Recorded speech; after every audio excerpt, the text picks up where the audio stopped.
మొదటిది, కుక్క తనకు భోజనం పెట్టిన వారిని దైవంగా భావిస్తుంది కాబట్టి మనిషి వడ్డించింది ప్రసాదంగా తిని తృప్తిగా దీవిస్తుంది. రెండవది, శునకం కాలభైరవుని రూపం కాబట్టి శునకాన్ని ప్రసన్నం చేసుకునే వారికి శని ప్రభావం తక్కువగా ఉంటుంది. 3, కుక్కకు పెట్టిన ఒక్క ముద్ద వల్ల మనుషులు ఇంటికి, పంటకి, పిల్లలకి అన్నిటికీ కాపలా కాస్తూ నమ్మకంగా ఉంటుంది.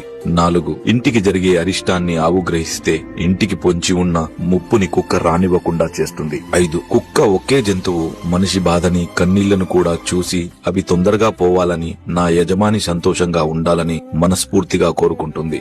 6, ఇంట్లో వాళ్ళు బయటికి వెళ్లేటప్పుడు బాధపడుతూ తిరిగి వచ్చాక ఎంతో సంతోషపడే ఏకైక జంతువు కుక్క మాత్రమే. 7, ప్రాణం పోసిన కన్నపుల్లలు పట్టించుకోకపోయినా పట్టెడు అన్నం పెట్టిన యజమాని కోసం ప్రాణాలైనా ఇవ్వడానికి సిద్ధపడుతుంది. 8, చివరగా కుక్క ఏడ్చిన ఊరు, ఎద్దు ఏడ్చిన వ్యవసాయం, ఆడది ఏడ్చిన ఇల్లు ఎప్పటికీ నిలవదని ఊరికే అనలేదు శునకమా అన్న విషయాలు